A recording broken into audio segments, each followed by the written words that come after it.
नमस्कार, बुलेटिन 13 न्यूजवर अतिशय महत्त्वाची ब्रेकिंग न्यूज पाहत आहोत। बातमी आहे राज्य उत्पादन शुल्कची। राज्य उत्पादन शुल्कच्या मालेगावात धडक कारवाईत बनावट देशी दारूचा कारखाना उद्ध्वस्त। येवला तालुक्यातील 2 आरोपींचा समावेश।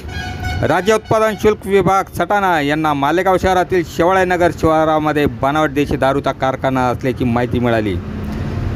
यानुसार छापा घालून बनावट देशी दारू बनवण्यासाठी लागणारे साहित्य, लेबल मशीन, बॉटलिंग मशीन, रिकाम्या देशी दारूच्या बाटल्या, इलेक्ट्रिक मोटार, प्लास्टिकचे ड्रम, रिकामे खोके तसेच दुचाकी वाहन 8,86,000 रुपयांचा मुद्देमाल जप्त केला असून यात येवला तालुक्यातील विखर्णी येथील विष्णू वाघमोडे, शुभम आवळे यांच्यासह नांदगाव येथील सचिन भुसनार या तिघांना ताब्यात घेतले आहे। त्यांच्याविरुद्ध दारूबंदी कायद्यानुसार गुन्हा दाखल करण्यात आला असून अधिक तपास चालू असल्याची माहिती संबंधित सूत्रांनी दिली आहे। बुलेटिन 13 न्यूजसाठी विलास कांबळे, येवला।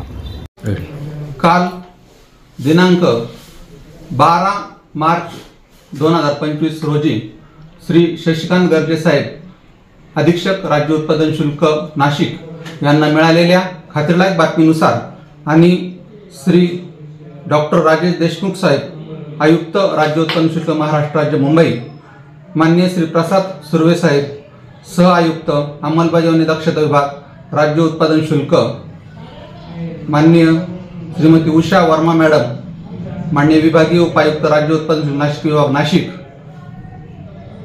श्री अमृत तांबारे साहेब, उपाधीक्षक राज्य उत्पादन शुल्क नाशिक यांच्या मार्गदर्शनाखाली निरीक्षक राज्य उत्पादन शुल्क भरारी पथक क्रमांक 2 सटाणा आणि निरीक्षक राज्य उत्पादन शुल्क येवला विभाग यांनी संयुक्तपणे छापा टाकून शेवाळेनगर शिवार, तालुका मालेगाव, जिल्हा नाशिक या ठिकाणी डोंगराळ भागाच्या गायरानात उभारलेल्या अस्थायी कुडाच्या शेडमध्ये एक बनावट देशी दारू निर्मितीचा कारखाना त्या ठिकाणी उद्ध्वस्त केलेला आहे।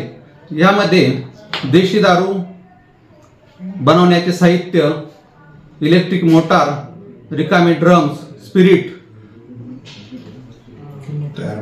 एकूण रुपये 8,86,100 किमतीचा मुद्देमाल जप्त करण्यात आलेला आहे आणि यामध्ये 3 आरोपींना अटक करण्यात आलेली आहे। या ठिकाणी पुढील तपास चालू आहे।